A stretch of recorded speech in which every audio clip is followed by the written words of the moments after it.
ईश्वरो गुरुरात्मेति मूर्तिभेदविभागिने व्योमवद्व्याप्तदेहाय दक्षिणामूर्तये नमः। शरणागतदीनार्थ परित्राणपरायणे सर्वस्यार्तिहरे देवी नारायणे नमोस्तुते। अन्तर्ज्योतिर्बहिर्ज्योतिः प्रत्यग्ज्योतिः परात्पर ज्योतिर्ज्योतिः स्वयं ज्योतिः आत्मज्योतिः शिवोऽस्म्यहम्।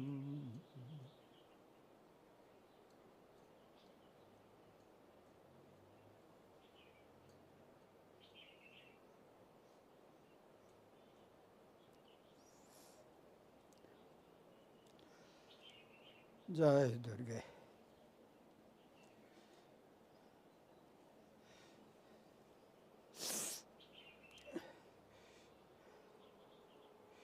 You know, trains cannot leave this station before it is scheduled time, even by a minute. Because it's a Swiss train, if it is at 12 o'clock, you have to wait till 12, even a minute before you cannot leave. Because if somebody comes at 12, he's going to miss it. So, by chance, you can be a minute late, though it is forbidden. It's okay, at least the 12 o'clock guy will catch the train, but you cannot leave earlier. That's why I hold on. Because so many people must be coming into the crowd, to take the train. I don't want them to miss the train.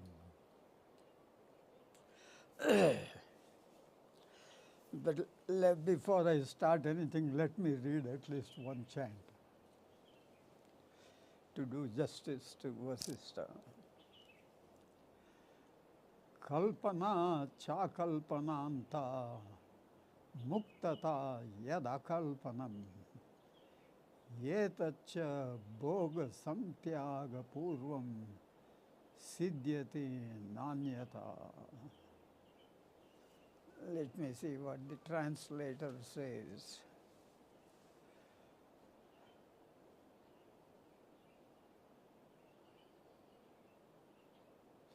All fancies and desires are checked by unfancying them, and this unfancifulness or undesirousness is the cause of liberation. By relinquishment, worldly enjoyment, which is the first step to it.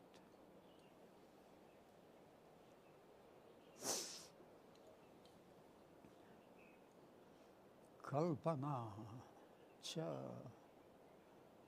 akalpananta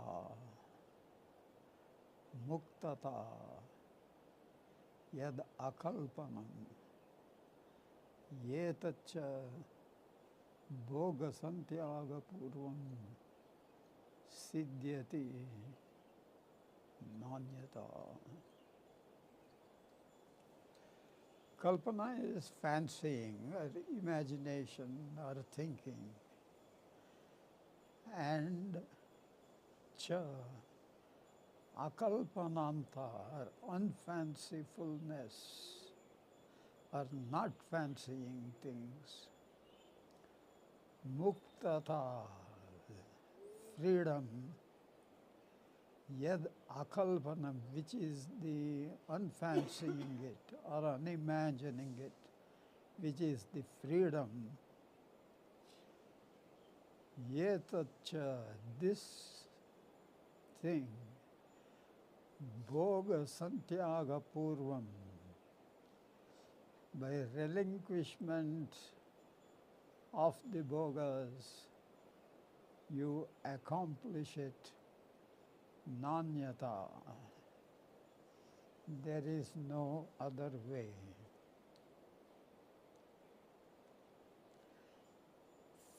Kalpana, fancying, and ending up in non-imagination, and freedom, which is really not imagining, is possible only by giving up all the enjoyments, or else there is no other way. That's what he is telling you.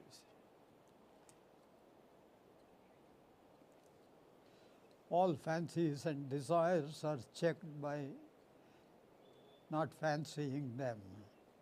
And this unfancifulness or undesiredness is the cause of liberation by relinquishment of the worldly enjoyment, which is the first step to it. Renunciation of enjoyments is the leader to liberation. Okay, that is the footing.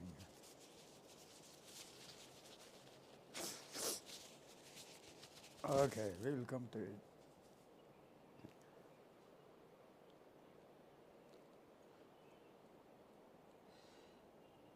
Okay, coming back. You are in the middle of the traffic.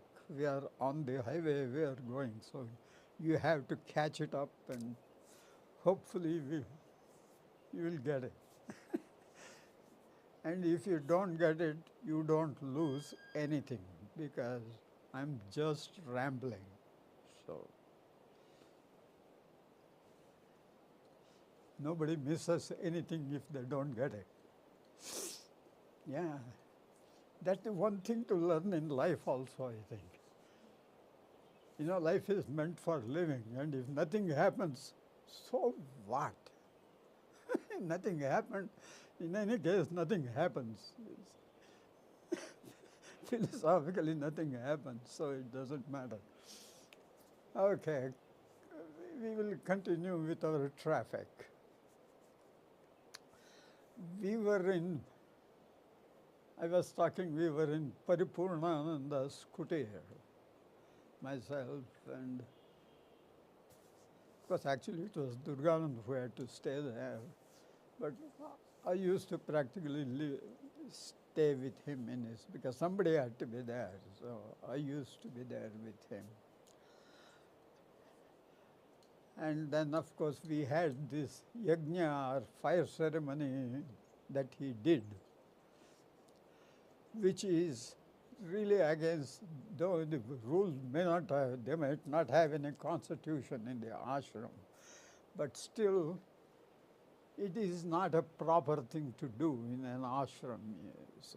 You cannot have your own individual things, because it becomes a conflict to the persons who run the ashram. Yes.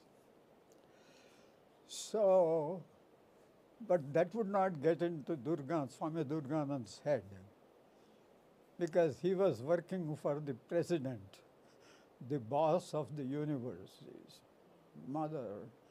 So it will not get into his brain. It is for mother, and he had no personal desire. This was the freedom that he had.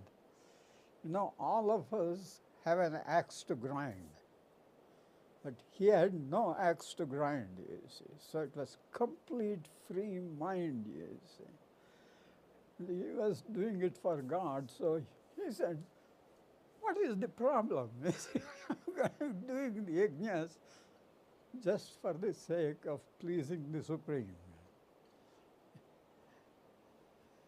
Yeah, that's what he actually brought us to, even when we did the yajnas, you see. None of us had any selfish thing connected with the yajnas, you see. It was meant to please just Mother. Yes. So whatever it is, as it was not going in agreement with the ashram, he was given the notice, you have to leave the ashram. because he would not stop doing the yajnas. So they said, you have to leave. And then, of course, it really shook everybody, but it really shook up our Swamiji too, because he was pretty old. If you are young, you will say, okay, if this is not this ashram, I will go there. And he himself had nothing, you see. He did not have any money, or he was already, as I told you, he must have been about 97 at that time, or 98. So it really shook him up. We 3 or 4 people were around him, you see. Pandurang, Mohan, myself. Premanand must have already come to Uttarakashi. And once Bhimsen, we were there, we took that with him. So the other guys, they thought, well, where to put this Swami now, we have to take him somewhere. And Pandurang was thinking, he used to live in the Vishwamitra ashram. That was just near, that river that comes before the Rishikesh. It's just there, another street comes before that. There was one small ashram called Vishwamitra ashram. That's where Pandurang used to live. So he thought maybe we will transfer Swamiji to that place. But by that time, Mohan, his name was Chandrasekharanand, he was a Kotari of Kailas ashram also for some time. He used to help Vittal ashram during its construction stages, you see. There's an ashram called Vittal ashram behind Shivananda ashram inside the forest. You see. Previously there was nothing there. Even Yoganiketan was just the front building near the Ganges Road.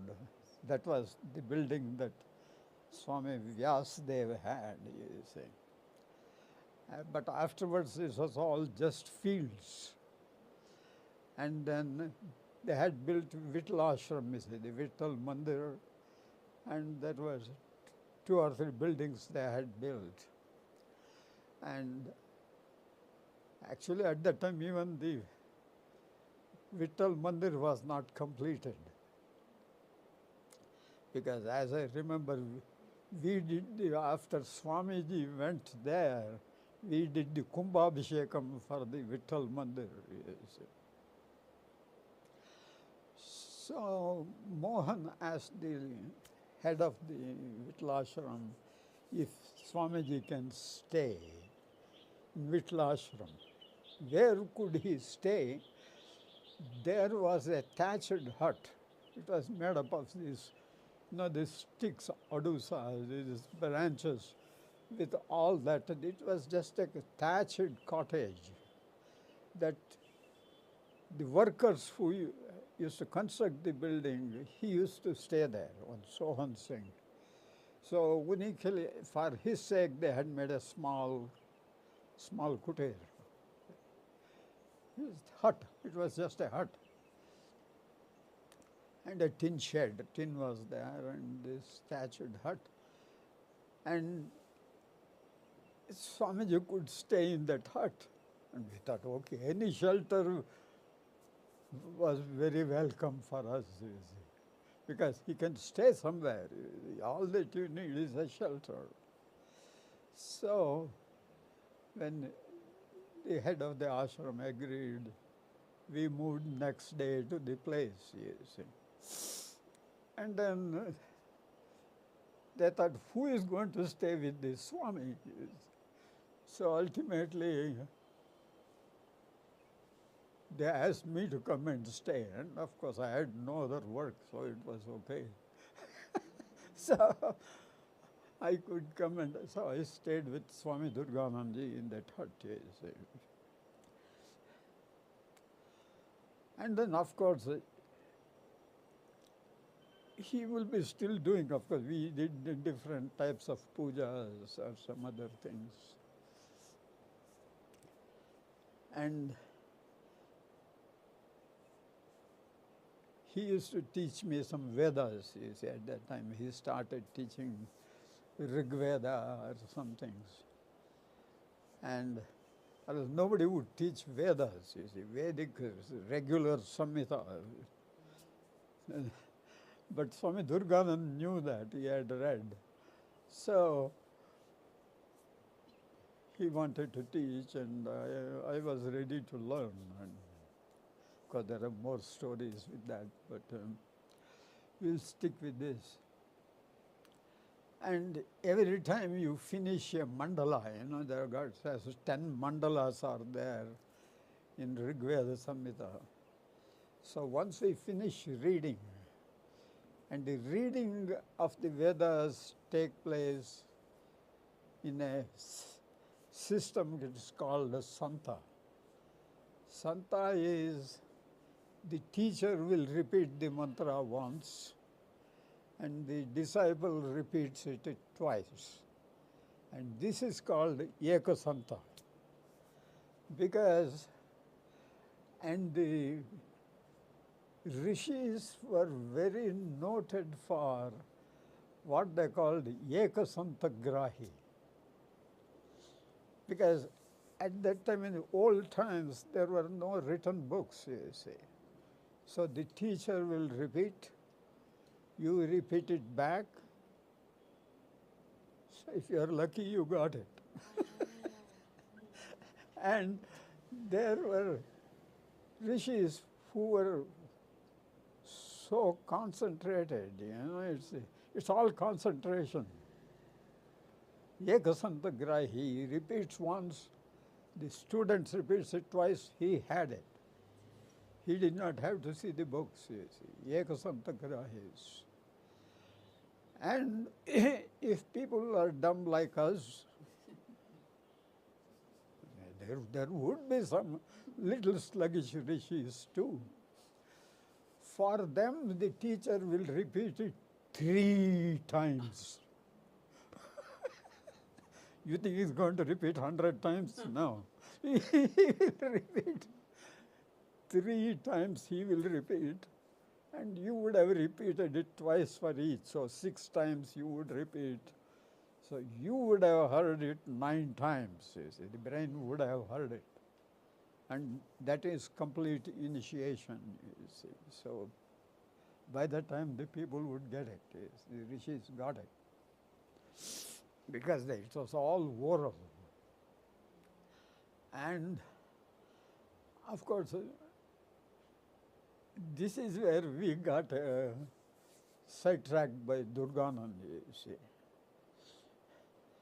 At that time, I had my own desires. I had to become another Vivekananda.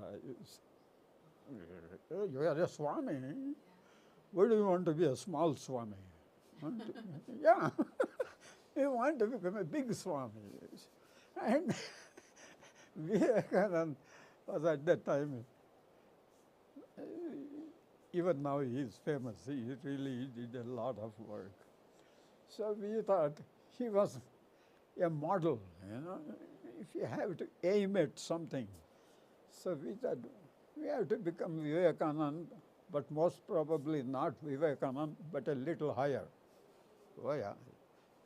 When you want to reach, you want to become a champion, you cannot be satisfied with a silver medal. You have to get the gold. Everybody forgets the silver medal guy. Only the gold medal guy is remembered.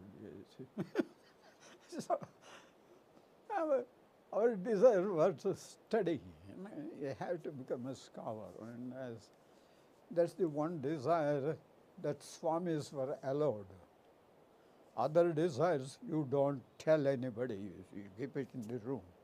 But this desire, you can put it out, and people would appreciate it. So we were studying. And then Of course, it was good. I was in Rishikesh. Yeah, even then, because previously I was also in Uttarkashi, but then we went to Rishikesh when Swami Shivanandaji passed away after the Samadhi. And then after staying there for some time, I wanted to come back to Rishikesh, you see. And then as I was once getting up these steps going to Vishwanath Mandir, and then Krishnanand Kutir was there, in one of those buildings. He used to stay in this last room, which was overlooking those steps, you see. Ram Kutir. Huh? Ram Kutir. It's called Ram. Ram Kutir. Ram Kutir is below these steps, that is near Bhajan Hall. But before that, there were two buildings. Of course, nowadays you have got all sorts of names. One side was Krishnanand's, another side was Chidanand's room, you see, on the top, first floor.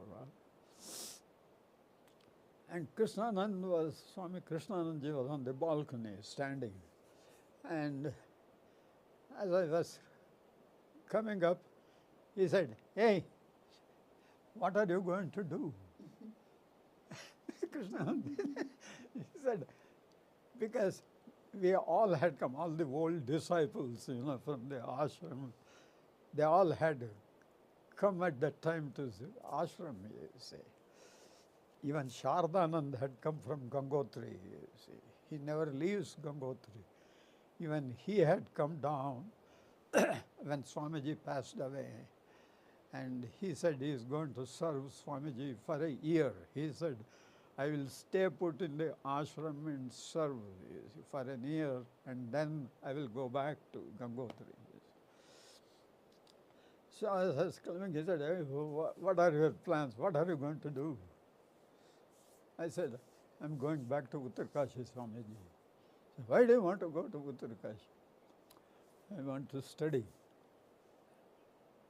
Why don't you stay here and study? I said, I have to work here. I said, I have to work here, and I don't want to work. Hey, stay. Just do a little work. That's all. And stay here and study. I said, okay. If the general secretary is telling work a little, then it is very free. Yeah, that was, and he really kept it. I worked very little. It's for namesake, I would just come when I have to collect my food. At that time, I would go to Shivananda Publications League and work for half an hour or an hour at best. I had to just prepare the bills for the books that we used to sell. So I would just do that.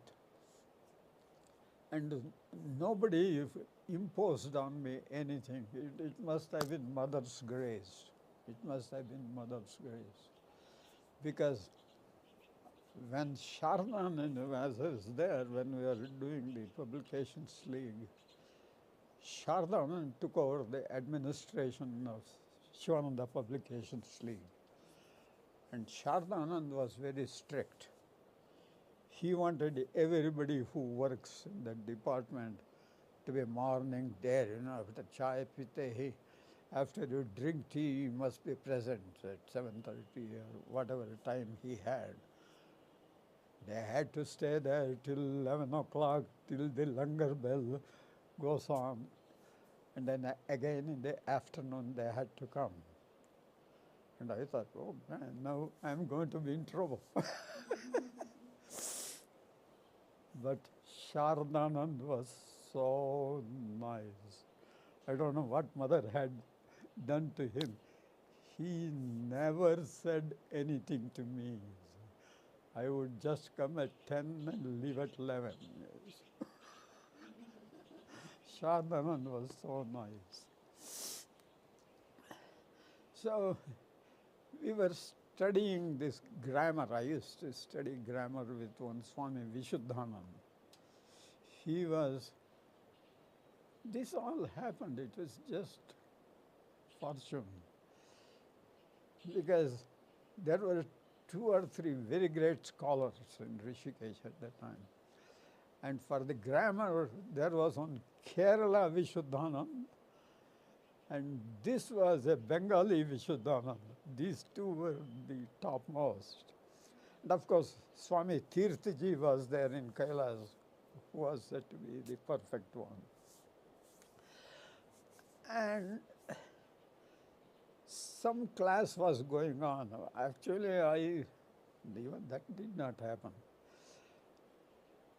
When I first started grammar studying, one Swami Krishnanand from Brahmananda Ashram taught me, you see, because myself and he, we had an agreement, you see, because Sanskrit grammar, it's not like just you read and you understand. No, you have to memorize it completely, or else it just doesn't work. Don't try to read it. This was Laghu Siddhanta Kaumudi. And my teacher said, okay, this is the condition. I will teach you today one paper, one page. You have to memorize it and repeat it to me tomorrow. If you can do that, whatever you memorize, I teach. So whatever he taught, I have to memorize and tell him next day. Then he will continue, or else it won't continue. So we said, okay, so that was our bargain, and it was very nice because we had a target, because they used to say, oh, Vivekananda learned Laghu Siddhanta Kaumudi in 6 months, and he is one of the best. Vivekananda's brain was photographic. Yes. Yeah, it was a photographic memory of Vivekananda. He read it, he got it. Yes.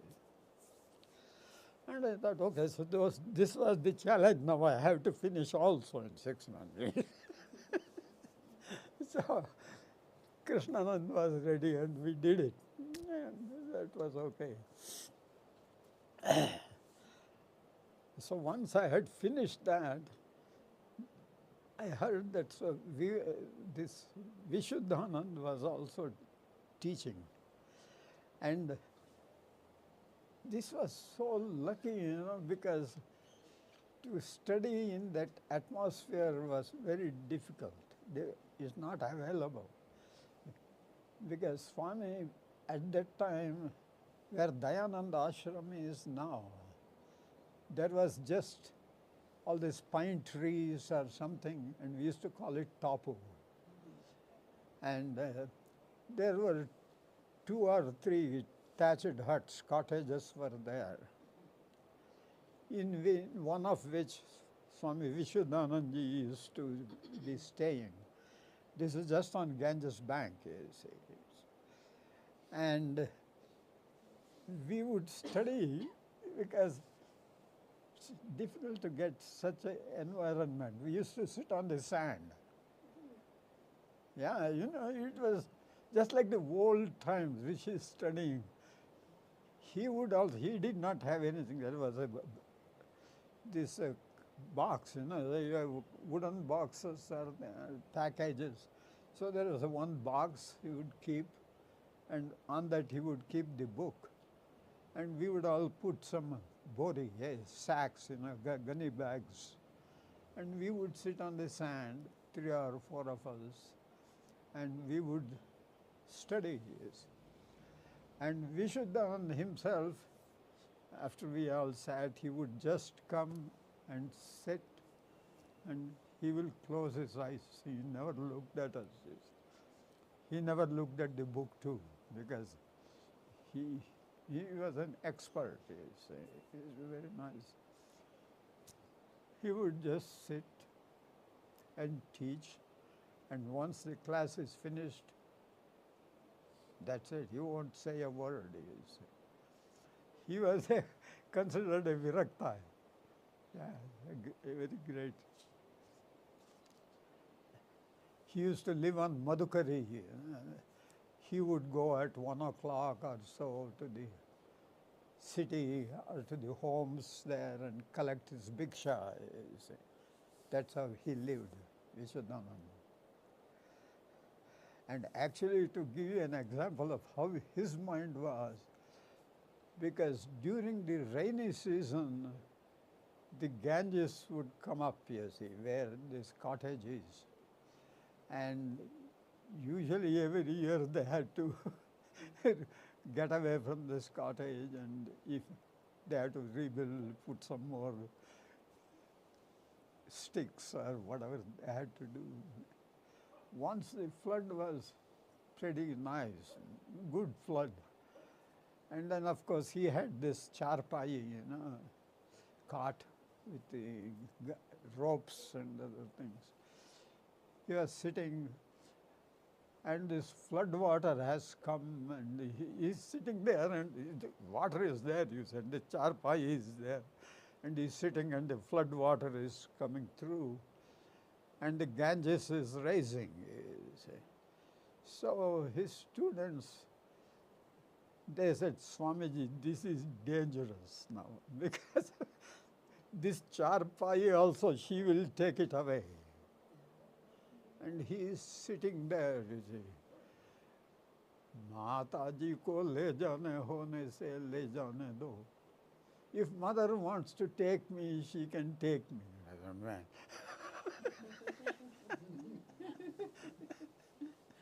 But he's sitting there. If mother wants to take, it's okay. But of course, some of the students, they caught hold of him, dragged him in, because the water is really rising. Now you cannot leave it to chance or to leave it to mother. We have to interfere. So they really dragged him, and of course the charpai was taken away by mother. You see. I don't know for whom she wanted to give for sleeping. So it was gone. He was such a sadhu, you see. And his teaching was so perfect. So for me it was nice to reread with this Swami, Vishuddhananda. And so I was reading, of course, as I said, I was too greedy for study. So actually Pandurang was studying Laghu, you see. He had, because usually we used to call, the student goes and approaches the teacher and says, I want to read this book. And this teacher starts reading. So Pandurang had started Laghu from this Vishuddhananda, so that was continuing. So I jumped into the bandwagon as he was teaching, so I started attending that class. And there was another class that used to go on after this with Siddhant Kaumudi. Some other student was reading. So as I had already finished Laghu, I could sit and attend that class too. And the Swamiji agreed for it. So I thought, man, this is very lucky. I can get 2 classes, because these Swamis don't have extra time. What he did that half an hour or 1 hour, and afterwards he is by himself in his kutir. So I used to attend these 2 classes, and in between what happened, and of course this guy dropped out after a few months. He had to go. Sadhus travel. Ye mela jana hai, wo mela jana hai. They have to go, so he left. But there was one Taranand in Kailas Ashram. He was a very good teacher and fast teacher. I would say, like Tirthaji was the head of the teaching this thing. But with Tirthaji, you could not study anything unless you are ready to do it all your life. Because he would just take one chant, and that he would apply all the grammar and all the meanings, and by the chant is finished, it will take 2-3 days, you see. And if you are in a rush, I want to read the whole book, you tell to Tirthaji, what is the rush? You are eternal. Yeah, you are an eternal being. There is Vidya, you don't try to rush through the studying. You study as long as it takes, and you study all your life. You don't have to go any mela or any pilgrimage. You study. Tirthaji's was like that, you see. There was time was no concern for him. Reading is concerned. So if I wanted to study Siddhanta or some other books, unless I am ready to stay in Rishikesh all my life and not become a Vivekananda, then it would be okay. But my Vivekananda is inside. So I had, Taranand was regular. It was very nice. Fast teacher was not fast. It's regular, so it was very good. And he used to handle some Siddhanta Kaumudi classes. And now I thought, man, because I wanted to leave Rishikesh and go to Uttarkashi. Finish as soon as possible all the studies and go away. So this is very nice. I will get to study from Taranand too. But Taranand's class was also in the morning. Now I am here with Swami Vishuddhanand from 7 o'clock or something, and it goes on till 9. Taranand's also is at 8 o'clock or something, or 7:30. But I thought, oh man, how to do this? And I am very smart. Yes. So this was one of my drawbacks. So I thought, I will go at 7:30 to Taranand's and study till 8:30 and come at 8:30 to Vishuddhanand, and then he has one class before I may miss it, but I have already studied Lagu. But the second class, I cannot miss it, so I will attend that. So I thought I will talk to Swami Vishuddhanand, but we were afraid to talk to him because he never talks. There is no second talk. But one day I thought my desire overtook me. So I went in the afternoon when he had come back from Diksha, like 2 o'clock or so. Went to his cottage. And then, kya baat hai? What is the matter? And I told him, Swamiji,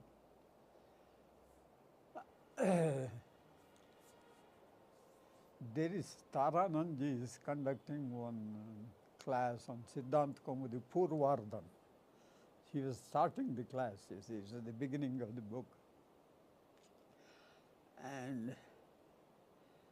But it is in the morning.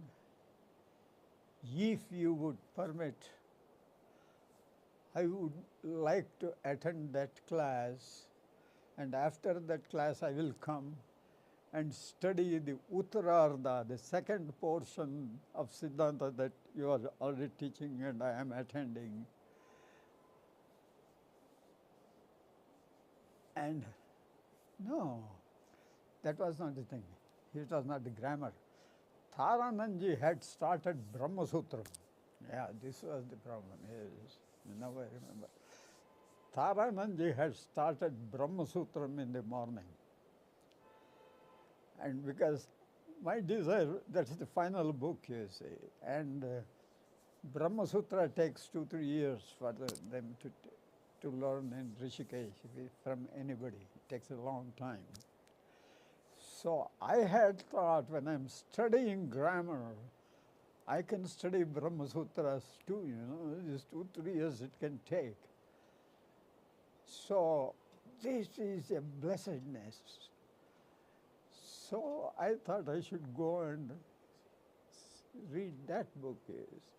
So that's why I told him, Tharananji had started Brahma Sutras, so I would attend it and come back immediately after the class and study the grammar from you.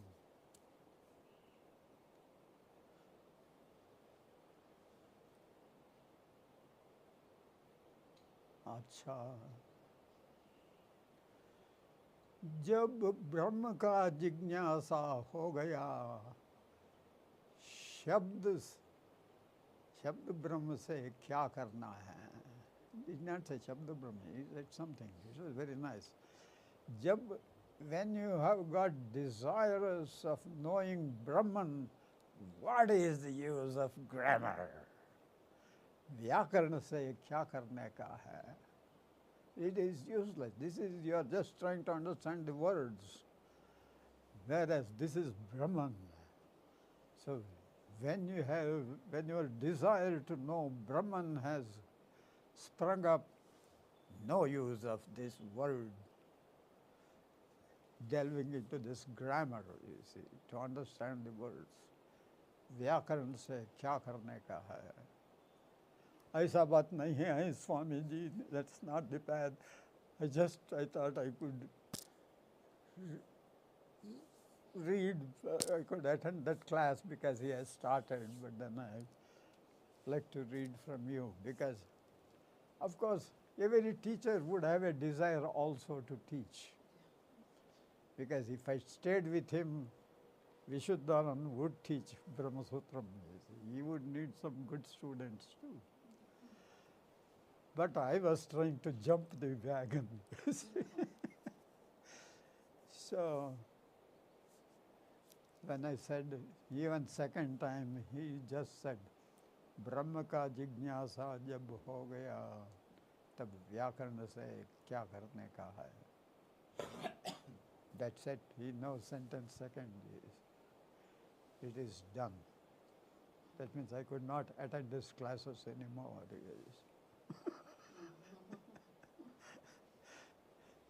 So, in any case,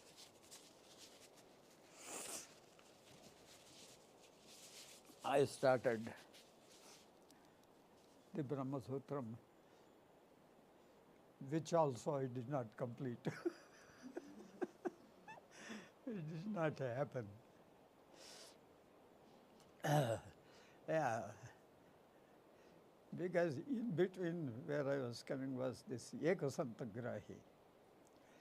Because at that time Durganand had come and he saw me studying, I'm running to this teacher and I would go to Taranand in the afternoon because he also had some other grammar classes. So I would go to all these teachers, whomever I could get, I would sit and learn. And we had to memorize all this. And Siddhant Kaumudi, when we took it, that's a bigger book, you see. Lagu Siddhant is okay. It is the perfect book to memorize and read. Siddhant Kaumudi is the complete book, you see.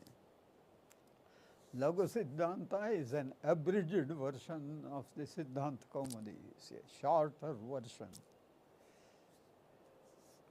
And Siddhant Kaumudi, when I was doing this and struggling, Durganand saw me, and he said, "Oh, poor guy. He's so sincere, he's studying, he's memorizing." He said, he told me of this Eksantagrahis. There were rishis who you could tell, and he got it within one time. Yes. And those who are not that smart, they heard 3 times, and I got it. And do you know how they got it? I said, I don't know. I was not present, or maybe when I was present, I was a tree. Yeah, when the rishis were studying, most probably I must have been a tree under which they studied. He said, there is a mantra which they did the siddhi, they repeated that mantra and got the siddhi. They perfected it. And that was a memory mantra, you see. He said, so afterwards they could hear it and they got it. And I thought, man, this is, now I am really lucky. What I will do, I'm running around with all these teachers studying grammar. So I will do that. Because you have to understand. To understand, you need a teacher. For memorizing, you just need a book. You don't need the teacher. You can memorize. But what it says to know, you need a teacher. So I will go and attend. And I do the mantra. Because Durganand said, I can show you the mantras. I can teach it to you. And I said, okay. I will do this mantra. We are all so naive or simple. I will get the siddhi. I will do the mantras. Because normally it is said one purascharana means you should accomplish it. You see, it must give the effect. The mantra should give the effect. And you should become a siddha. You must be able to remember it. Memory must become perfect. So I thought, I will do the japam. Now when I come back from the studying, I won't study grammar. No. I will concentrate on doing japam. And then you will get the siddhi. And he said, this mantra is very effective if you do near water, rivers. It has got very good effect. And I am in special luck. I am on the Ganges bank. So there was no problem. You see, you could just sit on the Ganges bank and do it. And then he said, this was the first step, you see. And he would teach. So he showed me the mantra and he said, okay, on this full moon day, we will go to the Ganga and we will do your puja and do the initiation. Yes. He said, okay. And he did it. And then, of course, you sit near the Ganges and do it.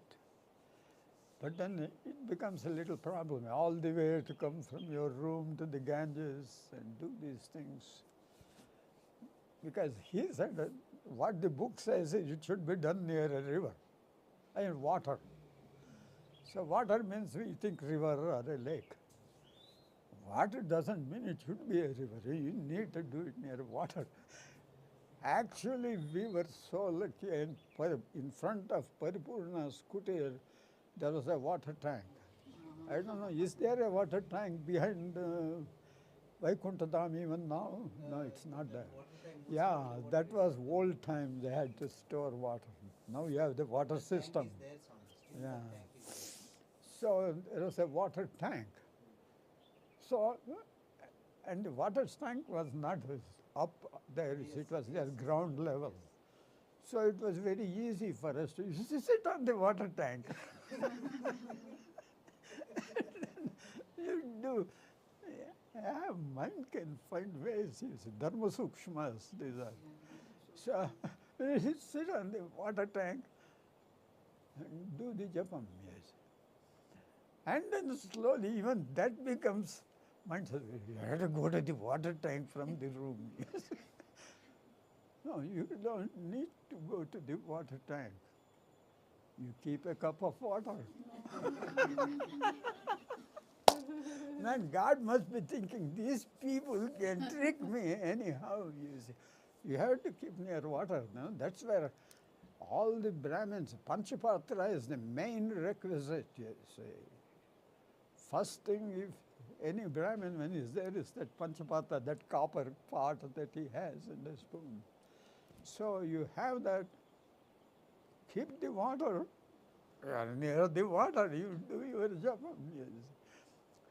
And at that time, Dattatreya Mandir, where your Yoga Vedanta classes are going on, was filled up with bilwa trees. I don't think it's there now.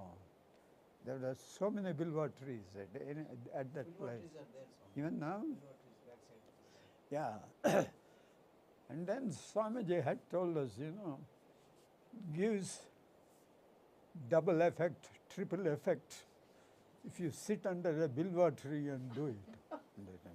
It is getting nicer. As shortcut as possible, you take it. so any bilwa tree you could get. Keep this cup of water. Now you don't have to go near the Ganges. Sit under the tree, keep a cup of water and do it. So, and then another trick he had said was temples. In a temple, if you sit and do it, that will also have a triple effect. Now you keep the water, it has a double effect. And you go to the temple or a bilwa tree, it goes a triple effect. So, Vishwanath Mandir was just there on the way. You see, whether you go up or down, you would go through Vishwanath Mandir. So, it is not crowded and no disturbance. So you could sit and do it. So we were really blessed by God, as shortcut as possible. So we did this japam and finished the Purastharanas, and Swamiji had told us, tonight when you offer it, you have done it and you offer it to Mother and do your puja. Tonight, you will see in the dreams. Either the Devta will come and tell you, Tumhara ho gaya. You have accomplished, man, now you can sleep. So, Devta will come and tell you, or you will see a board, slate, in which the numbers would be given. Because somehow gods have to convey to us. So, that morning Swamiji asked us, did anything happen? Nothing happened. And he said, oh, okay. That means you did not concentrate when you did the japam. Yes. Yeah. This was because they keep real perfect. It's like a computers. So, and this is a long mantra. So by the time you repeat the full mantra, you might have just gone to the kitchen and come back, or you must have had tea, or you talked to Parth, or you talked to somebody, you did something, or you just thought of something else. And that blank means that computer would say a blank, you see. It will say the first word, Dharma Kshetre, dash, dash, dash. Kurukshetra is a dash. Dharma Kshetre, Samaveta, dash. Yuyutsavaha, Mamakaha, dash, Pandavas, Chaiva, dash. Kimakurvata is gone. Sanjaya would be there, and the computer would say dash, dash, dash, dash. Dharma Kshetra, Kurukshetra, Samaveta, Yuyutsava, Pandava, Kauravasteva, Kimakurvata, Sanjaya is not there. It's all dash. And the Devatas, when they count the mantras, they say, he had a lot of dashes. I don't know what mantra he repeated. I don't know what siddhi to give. I can only dash him. So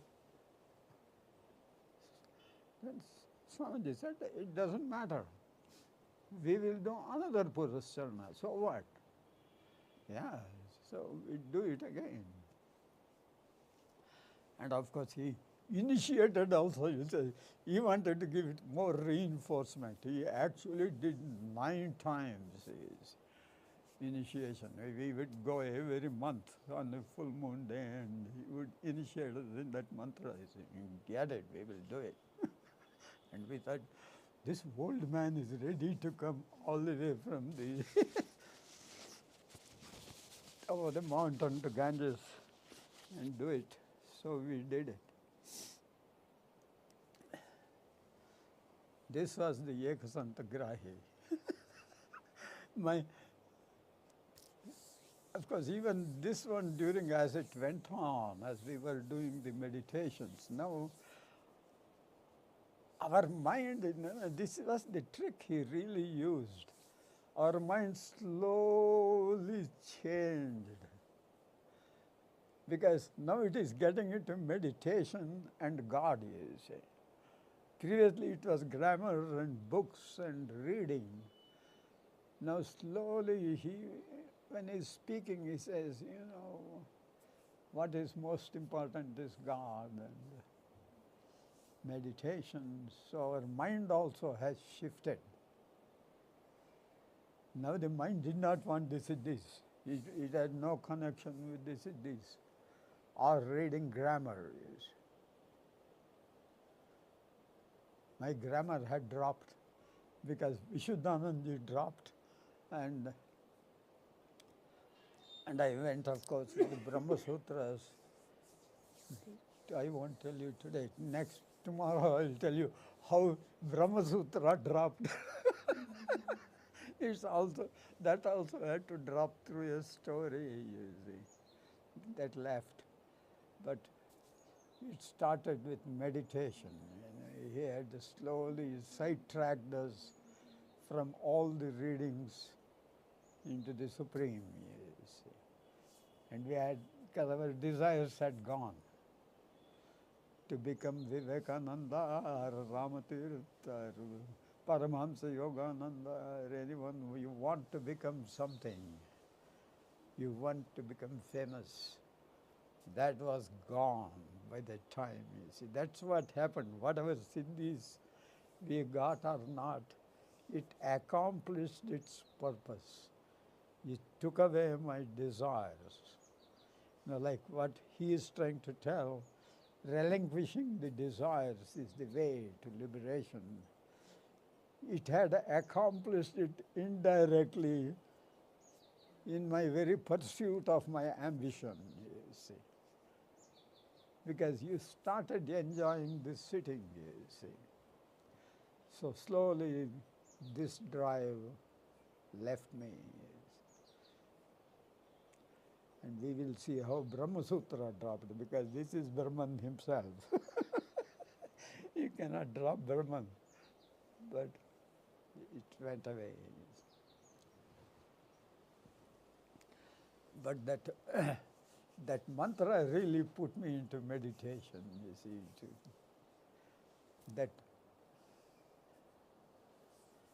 And then the next step we will do it tomorrow, where there's one more step. It never stops, these steps.